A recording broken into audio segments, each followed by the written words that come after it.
Bismillahirrahmanirrahim. Assalamualaikum warahmatullahi wabarakatuh.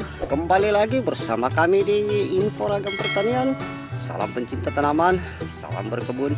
Baik sahabat tani semua, dalam informasi video kali ini saya akan mengupdate pada bagian 45 proses penanaman tanaman semangka tumpang sari dengan tanaman cabai. Nah, proses perawatan apa saja yang akan kita lakukan hari ini, serta dan bagaimanakah kondisi tanaman cabai rawit kita serta tanaman semangka kita sekarang. Untuk mempersingkat waktu, ikuti terus video kami. Baik sahabat tani semua, inilah kondisi updatean terkini tanaman semangka kita dan tanaman cabai rawit yang saya tanam sistem tumpang sari, yang saya sudah memberikan informasinya dari proses awal, yaitu tanpa pengolahan tanah. Nah, bagi teman-teman yang belum lihat dari proses awal, silakan lihat videonya mulai dari proses awal sampai sekarang, yaitu part 5, di link ada di deskripsi video ini. Nah, kondisi tanaman semangka kita sekarang, alhamdulillah sekarang dalam proses pembesaran buah, dan hampir kami amati semua tanaman sudah menghasilkan buah, dan proses-proses perawatan yang kita lakukan tetap berjalan, yaitu proses pemangkasan, kemudian proses pengendalian hama maupun penyakit, dan yang pastinya juga karena kondisi lingkungan di tempat kami ini yang sering pancaroba, yaitu kadang panas, kadang hujan. Nah, pada saat kondisi seperti ini bisa saja tanaman semangka kita ini mengalami proses pertumbuhan yang agak lambat, terutama serangan hama dan penyakit. Nah, bisa teman-teman lihat semuanya hampir sudah dipenuhi dengan buah, dan kami lihat buahnya ini alhamdulillah besar-besar. Nah, salah satu cara ya untuk menghasilkan buah semangka yang berkualitas, baik itu dari segi rasa maupun kualitas buah yang besar. Nah, peranan pemberian unsur hara di sini mutlak kita berikan secara berkala. Nah, di sini nanti kita akan melakukan proses pemberian nutrisi sesuai dengan proses perkembangan tanaman semangka kita dalam proses fase pembesaran buah ini, ya, supaya nantinya hasil buah semangka kita ini mempunyai rasa yang manis, kemudian besar, serta bentuk buah yang normal seperti itu. Ini kita lihat semuanya buah-buahnya, dan buat teman-teman juga jangan lupa lakukan sortir buah seperti buah-buah yang tidak berkualitas seperti ini. Tetap kita lakukan setiap 2 hari sekali untuk segera memangkas, supaya nantinya buah yang dihasilkan itu segera menggantikan lagi buah yang baru. Ini buah-buahnya semua. Nah, ini kondisi tanaman cabai rawit kita, ya, alhamdulillah pertumbuhannya juga maksimal, ya. Di sana juga ada.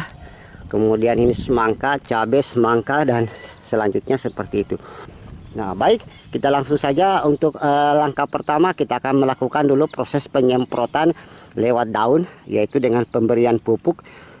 Dan langkah selanjutnya nanti kita akan melakukan pengocoran dengan bahan kalsium untuk memberikan daya tahan tanaman terhadap serangan hama dan penyakit.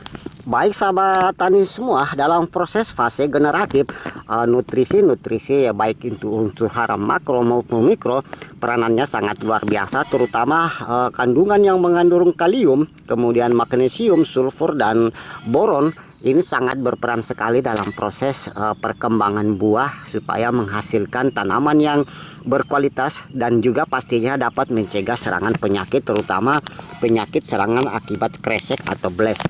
Nah, peranan boron di sini, walaupun ini unsur hara mikro, ya, sangat berperan aktif dalam proses memberikan ketahanan buah mempunyai rasa yang manis, ya, seperti itu. Dan unsur magnesium sulfat ini dan peranan kalium juga sangat berperan sekali dengan komposisi. Kita bisa lihat dengan komposisi yang paling tinggi di sini, yaitu 28%, ya, yang memberikan rasa buah yang manis juga seperti itu. Kemudian ada magnesium oksid. Baik, untuk dosis di sini nanti tangki yang berkapasitas 16 liter ini kita akan memberikan sebanyak 3 sendok makan, ya, 3 sendok makan untuk proses penyemprotan lewat daun. Nah, ini aplikasinya semua tanaman cocok digunakan. Jadi untuk merek silakan gunakan merek-merek yang bebas. Baik, kita langsung saja dosisnya. Di sini saya akan memberikan 3 sendok makan. Bismillahirrahmanirrahim.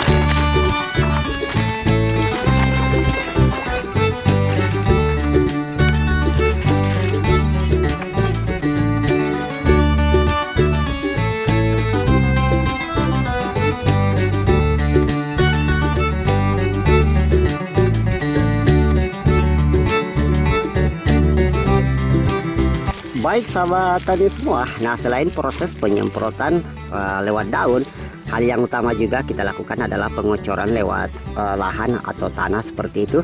Jadi di sini saya akan menggunakan jenis pupuk kalsium. Jadi peranan kalsium di sini sangat berperan aktif juga dalam proses perkembangan buah, supaya nantinya buah yang dihasilkan itu tidak mudah busuk dan tidak mudah retak. Karena kalsium juga ini mempunyai peranan memberikan daya tahan terhadap serangan hama maupun penyakit. Baik, untuk dosis di sini saya akan memberikan jenis pupuk kalsium 99% bahan organik. Jadi dosis sesuai dengan label anjuran yang di sini kita gunakan. Bisa kita melakukan sistem pengocoran dengan 1 sendok makan untuk 10 liter air seperti itu. Nah, seperti ini cukup. Kemudian kita aduk sampai betul-betul larut seperti itu ya. Baik sahabat tani semua, nah untuk dosis yang kita akan lakukan dalam proses pemupukan tanaman semangka yang lagi proses pembesaran buah seperti ini, di sini saya akan memberikan 1 gayun seperti ini untuk setiap tanaman. Tinggal Anda kocorkan saja di sekitaran tanaman, walaupun kena batang itu tidak masalah. Bismillahirrahmanirrahim. Jadi proses sampai di sana dan di sebelahnya juga sama seperti itu. Saya lakukan dulu aktivitas saya.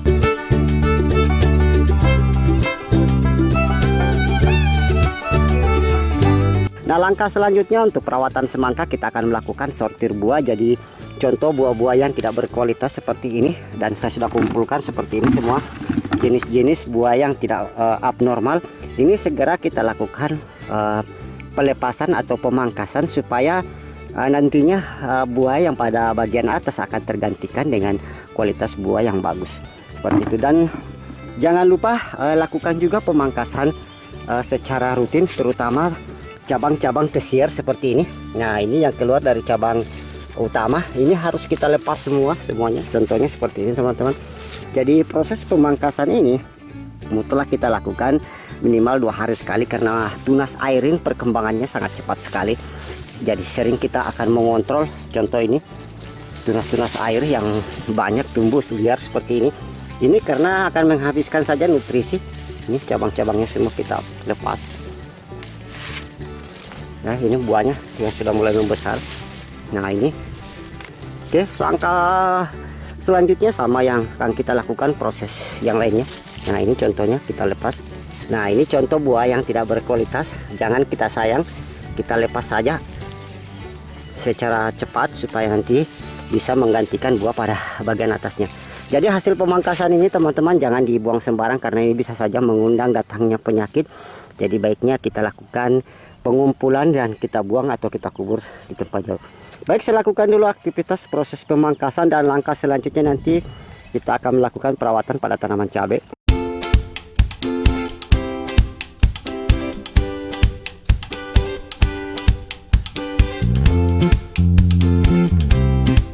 Baik, untuk perawatan tanaman cabai ya, sebelum memasuki fase generatif, langkah perawatan yang kita lakukan kali ini adalah melakukan proses topping pucuk.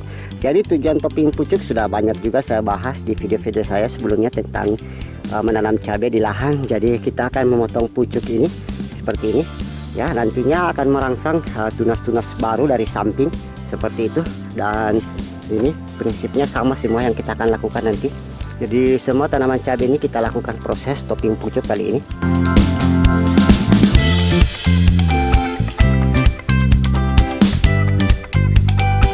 Baik sahabat tani semua, demikianlah seluruh proses updatean tutorial menanam semangka dan tumpang sari tanaman cabai seperti yang ada di belakang saya kali ini.